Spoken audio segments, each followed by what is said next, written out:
IPL black టికెట్ల దందా జోరుగా కొనసాగుతుంది. ఇవాళ మధ్యాహ్నం జరిగే Sunrisers Hyderabad Rajasthan Royals మధ్య మ్యాచ్ కు టికెట్లను బ్లాక్ లో విక్రయిస్తున్న నలుగురిని మహేశ్వరం పోలీసులు అదుపులోకి తీసుకున్నారు. వారి నుంచి 15 టికెట్లను స్వాధీనం చేసుకున్నట్టు తెలుస్తుంది. అనంతరం వారిని ఉప్పల్ పోలీసులకు అప్పగించారు. ఆన్లైన్ లో టికెట్లు తీసుకుని వాటిని ఆఫ్లైన్ లో అధిక ధరకు విక్రయిస్తున్నట్లుగా పోలీసులు గుర్తించారు.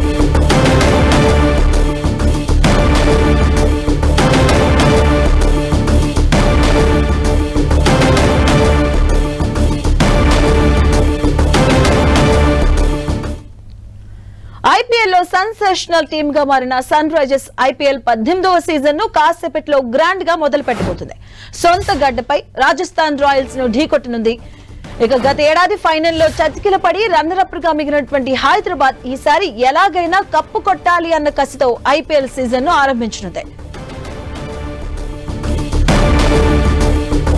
రాజస్థాన్ రాయల్స్ తో జరిగే ఈ మ్యాచ్ లో ఎస్ఆర్హెచ్ ఫేవరెట్ గా బరిలోకి దిగబోతుంది. టీమ్ గా చూస్తే హైదరాబాద్ బ్యాటింగ్ బౌలింగ్ లో విభేద్యంగా కనిపిస్తుంది. ముఖ్యంగా బ్యాటింగే హైదరాబాద్ కు బలం.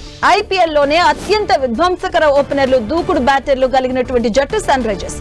గత ఏడాది సన్ రైజర్స్ సాగించిన ఊచకోత ఇప్పటికీ ప్రత్యర్థి జట్లలో దడ పుట్టిస్తుంది.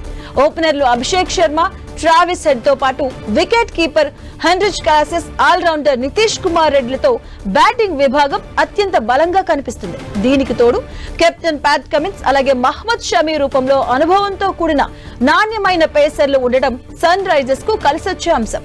పేసర్లు జయదేవ్ అలాగే హర్షల్ పటేల్ వైవిధ్యం, ఆడమ్ జంపా అలాగే రాహుల్ చాహర్ల స్పిన్ మాయాజాలం సన్ రైజర్స్ కు తిరుగులేని బలం అని చెప్పొచ్చు.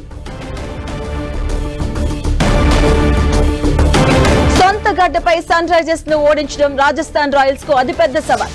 దీనికి తోడు ఐపీఎల్ ప్రారంభానికి ముందే పూర్తి స్థాయి కెప్టెన్ సంజు శాంసన్ కు గాయమవడం రాజస్థాన్ కు పెద్ద ఎదురు దెబ్బ. ఇక సంజు వికెట్ కీపింగ్ కు దూరంగా ఉంటాడని జట్టు మేనేజ్మెంట్ ప్రకటించిన నేపథ్యంలో అతని ఇంపాక్ట్ ప్లేయర్ గా బరిలో దిగొచ్చు.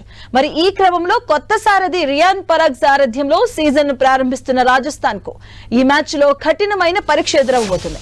ఇంగ్లాండ్ మాజీ కెప్టెన్ జోస్ బట్లర్ వేలం పాటుకు ముందు వదిలేసుకోవడంతో రాజస్థాన్ బ్యాటింగ్ కాస్త గతి తప్పినట్లుగా కనిపిస్తుంది.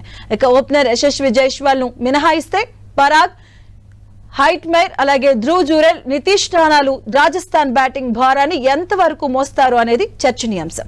అటు జోఫ్రా ఆధ్వర్యంలోని సందీప్ శర్మ, తుషార్ దేశ్ పాండే, ఫజల్ హక్ ఫారూఖీ అలాగే మహేష్ తీక్షణ, వనిందు సారంగతో కూడినటువంటి బౌలింగ్ విభాగం ఎలా స్పందిస్తుంది అన్నది చూడాలి.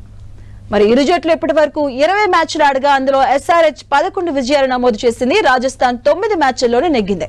అలాగే ఉప్పల్ స్టేడియంలో రాజస్థాన్ పై హైదరాబాద్ కు తిరుగులేని రికార్డు ఉంది. 5 మ్యాచ్ల్లో 4 గెలిచింది. మరి ఈసారి కూడా సొంత గడ్డపై ఫేవరెట్ గా బరిలోకి దిగుతున్న హైదరాబాద్ రాజస్థాన్ ను చిత్తు చేసి బోనీ కొట్టాలని ఫ్యాన్స్ కోరుకుంటున్నారు. మరోవైపు సన్ రైజర్స్ రాయల్స్ మ్యాచ్ కు వర్షం ముప్పు పొంచి ఉంది. ఇవాళ సాయంత్రం హైదరాబాద్ లోని కొన్ని ప్రాంతాల్లో తేలికపాటి జల్లులు కురిసే అవకాశం ఉన్నట్లుగా వాతావరణ శాఖ తెలియజేసింది. వర్షం కారణంగా మ్యాచ్ రద్దయ్యే పరిస్థితులు లేనట్లుగా చెప్పింది. అటు ప్రారంభమైన మొదటి గంటలో 10% వర్షం కురిసే అవకాశం ఉంటుందని, ఆకాశం మేఘావృతమై ఉంటుందంటూ వెల్లడించింది. ఒకవేళ భారీ వర్షం కురిసి మ్యాచ్ రద్దయితే Sunrisers Hyderabad, Rajasthan Royals జట్లకు ఒక్కో పాయింట్ ను కేటాయిస్తారు.